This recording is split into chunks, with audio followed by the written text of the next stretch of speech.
के अंदर मदरसे। अच्छा इनको बैन करो जहाँ से अब्दुल पैदा हो रहा है। अच्छा, आप बताइए मदरसे से क्या फायदा है देश को? दो फायदे बताइए, क्या फायदा? हेलो एवरीवन, अस्सलाम वालेकुम। मैं शहनवाज हुसैन कलीमी। मेरे भाई मेरे दोस्तों, आज फिर से मेरे यूट्यूब चैनल में आपका स्वागत है।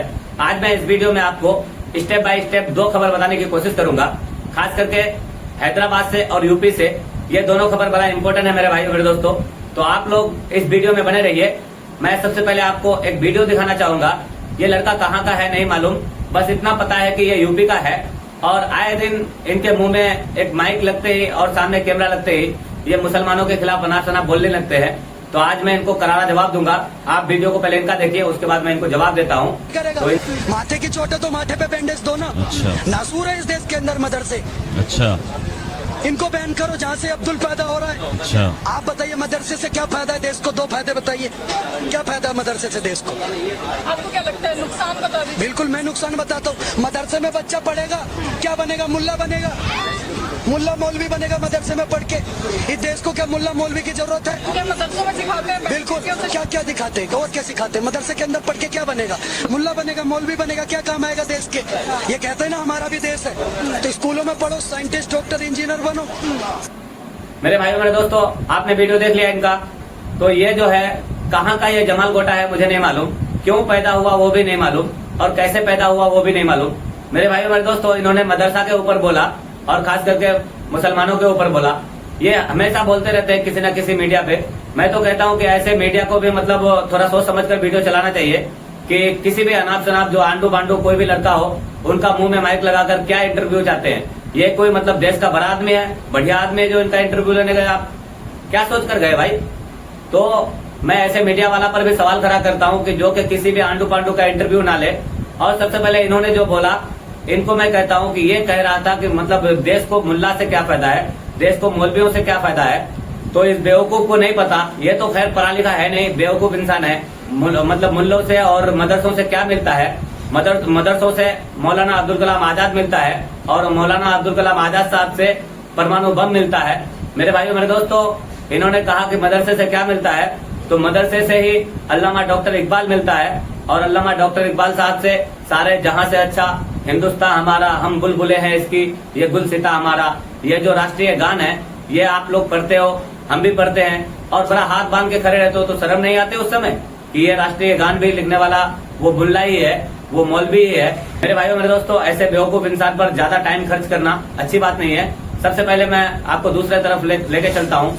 हिंदुस्तान में आप लोग जानते होंगे, एक हिंदुस्तानी भाव नाम से एक आदमी फेमस था, खास करके सोशल मीडिया में। उनका एक यूट्यूब चैनल भी था, अभी उनका यूट्यूब चैनल डिलीट हो चुका है। और वो हिंदुस्तानी भाव जो अनाप शनाप टिप्पणी करते थे खास करके मुसलमानों के ऊपर, इसी कारण उनका यूट्यूब चैनल बैंड हुआ है। और मेरे भाइयों मेरे दोस्तों, उनका राजनीति से क्या लगाव है नहीं मालूम। वो हैदराबाद गया और हैदराबाद में खास करके टी राजा के कार्यक्रम में शामिल हुआ, और वहां जाकर जो नहीं बोलना था वो भी अपाटप टपाटप वो जो पहले बोलते थे उसी अंदाज में वहां के लोगों को मतलब वहां के लोगों से मुखातिब हुआ, और वहां पर हैदराबाद को खास करके भाग्यनगर बताने का काम किया। जो कि भाग्यनगर ये योगी आदित्यनाथ का दिया हुआ नाम है। योगी आदित्यनाथ जब वहां गया था खास करके चुनाव प्रचार करने के लिए, तो वहां के लोगों को संबोधित करते हुए कहा था कि हैदराबाद को हम भाग्यनगर बना देंगे। और ये आदमी वहां जाता है और उनको भाग्यनगर बोलकर मुखातिब होते हैं लोगों से। मेरे भाई मेरे दोस्तों, खास करके ये लोग हमेशा कुछ ना कुछ अनाप शनाप मुसलमानों के ऊपर बोलते रहते हैं। ऐसे लोगों पे ज्यादा हम लोगों को ध्यान देने की जरूरत नहीं है। ये लोग सिर्फ अपने रोजी रोटी चलाने के लिए करते हैं कि मुसलमानों के ऊपर कुछ भी अनाप शनाप बोलेंगे तो हमारा रोजी रोटी चलता रहेगा। तो ऐसे लोगों से न डरना है न घबराना है। ये लोग अच्छे लोगों के सामने पड़ा नहीं है। ये सिर्फ अभी तक खाली जहाँ पे इनका दो चार झुंड बना के रहते हैं लड़के, वहां जाकर मीडिया वाला मिल गया तो कुछ भी बोल देना, फिर जाके घर में बैठ जाना। ये लोग का यही काम है। और रहा सवाल कि बीजेपी का पावर है जो इनके सर पर हाथ दिया हुआ है किसी नेता का, चाहे विधायक का हो या किसी जिला पार्षद का हो या किसी का भी, जो इनके ऊपर इनके सर के ऊपर हाथ होगा, इसीलिए ये फचर फचर कर रहे हैं। तो कोई बात नहीं, करने दीजिए, इससे हमें क्या फर्क पड़ता है। ना हम लोग कल डरे थे, ना आज डरे हैं, ना कल डरेंगे। इंशाअल्लाह जैसे हैं वैसे ही रहेंगे। और हिंदुस्तान से निकालने की बात कर रहा है और कह रहा था कि मदरसे से मतलब कोई फायदा नहीं है। मैं तो मतलब जो दिल में आता है बोल देता है। जिस दिन अच्छे लोगों से पाला पड़ जाएगा तो ऐसे हरामखोरों को सबक मिल जाएगा।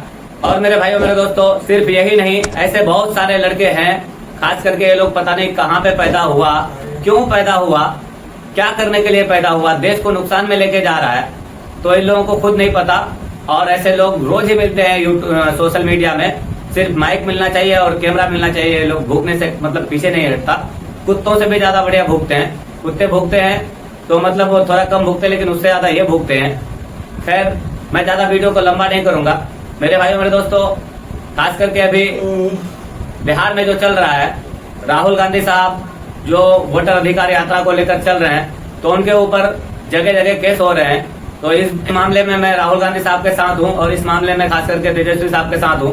ये जो वोट चोरी का इन्होंने बात उठाया है, तो इसमें कोई शक नहीं कि मतलब बीजेपी ने वोट चोरी नहीं किया है। हम भी इस बात से सहमत हैं कि बिल्कुल ऐसा किया होगा, और राहुल गांधी साहब प्रूफ भी दिखा रहे हैं इस मामले को लेकर। तो इस मामले को लेकर हम लोग इनके साथ खड़े हैं, ये नहीं कि मतलब राहुल गांधी के साथ खड़े नहीं है, इस मामले को लेकर खड़े हैं। और AIMIM पार्टी को अगर गठबंधन में ले लेते हैं ना, तो फिर एक अलग ही मजा आने वाला है। इसमें सबका फायदा है, तो फायदा देखना चाहिए। इसमें बिहार का फायदा है, इसमें मतलब देश का फायदा है।